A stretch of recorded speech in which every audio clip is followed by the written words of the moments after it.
Hello, what are you man saying? Welcome back to another video, and this time we're going to talk about players to watch from the NCAA Tournament, from March Madness. I don't really want to talk about the NCAA Tournament, this is an NBA channel really, so I'm going to talk about some of the prospects that are playing in the tournament in case you want to watch it and find out who are the ones to watch in the NCAA Tournament.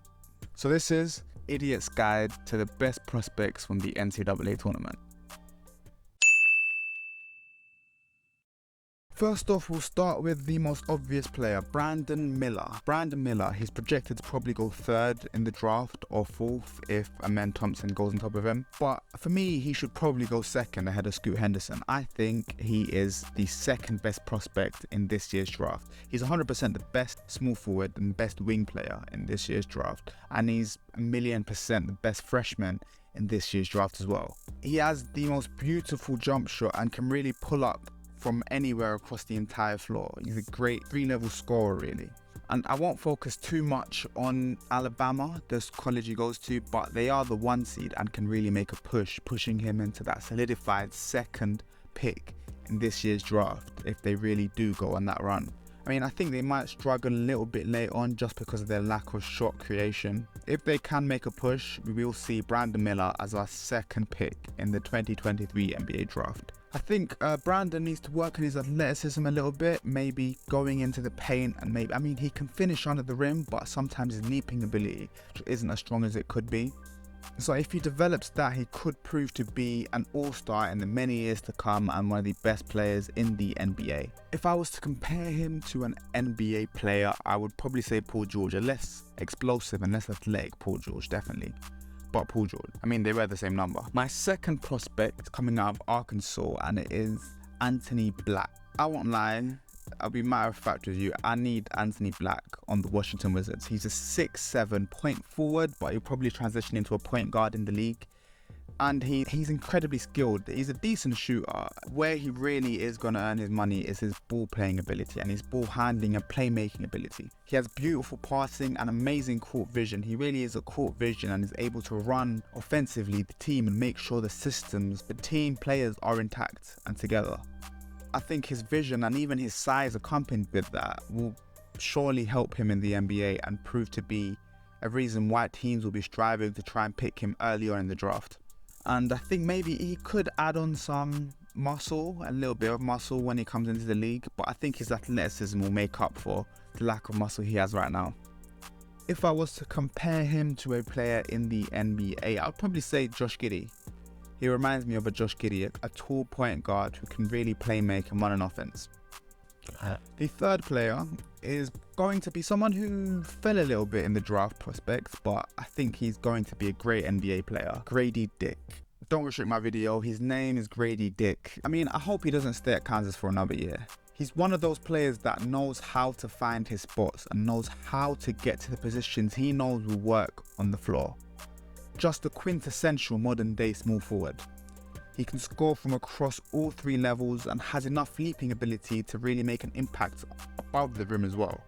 He isn't an innovator or one-of-a-kind type of player, but you know what you're getting with Grady Dick, and you know that he can score from different positions on the floor. But I think he'd be a great pickup for any team, but I think he has a quite high floor in comparison to other picks in the draft.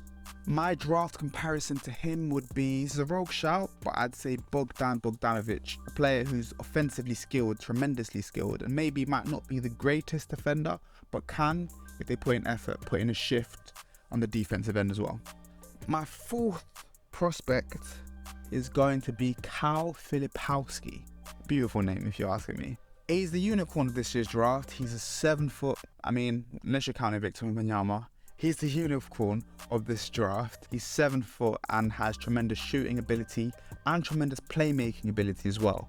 I didn't expect Duke to have an amazing prospect this year, especially with Paolo Banchero coming out last year, but they pulled one out of the hat again, and I really like Cal Filipowski. He has the physical tools to one day be an amazing defender, and with the help of NBA trainers, hopefully he can soon reach that potential, but offensively he's incredibly skilled, shooting and playmaking wise. With that great ball handling ability and being 7 foot, he's going to be a really, really tough player to guard. I would say if I was to compare him to a player, I'd probably say Lauri Markkanen with a bit of a better ball handling ability. My fifth and final prospect that I'll be talking about today is probably going to be a player that isn't high on anyone's board at all, but I really enjoy watching play and I really enjoy playing as well. He's out of Xavier and his name is Kobe Jones. This isn't one you'll necessarily see high on anyone's boards. You won't necessarily hear a lot of people talking about him. I think he's just great and he does everything to a great standard. He's a combo guard with a good playmaking ability, a good scoring ability, and amazing mid-range scoring ability. And he could possibly be elite at many things going on in his NBA career. He's a good defender as well, and he doesn't do much wrong. He can score off the dribble, off the bounce, he can score off a screen, he can score from most places on the floor. He's just a good NBA player in my eyes. Right now he's probably a late first round pick, possibly early second round pick, but I think if Xavier can really go on a run, especially given they're the 3 seed, he can really go up in people's draft stocks and people's draft boards as well. And I think Xavier have a chance considering their side of the bracket isn't as hard as the left hand side, and given the fact they're the 3 seed, they can make a push and hopefully Kobe Jones can end up with a flourishing role at a good NBA team. My draft comparison for Kobe Jones isn't too tremendous, but it's Josh Hart, a player who performs a lot of things incredibly well. You know, good rebounder, good defender, can shoot, can play make. You know, he does a lot of things well. So those are my 5 prospects, and I think I'm really excited for the NCAA tournament. I think it's going to be really exciting.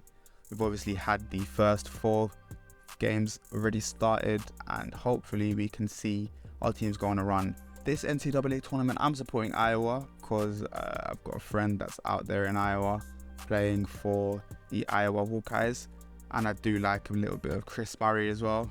But if I was to pick a realistic team to win that I'm supporting, I do like the look of UCLA, and I like the look of Alabama as well. Despite that, Alabama's just because of Brandon Miller, really, isn't it? If I wasn't going to pick them, I'd probably say Arizona. I do like Arizona as well. But that's everything for today. Thank you for watching. Please like, comment and subscribe, and I'll see you all in a bit. Boom.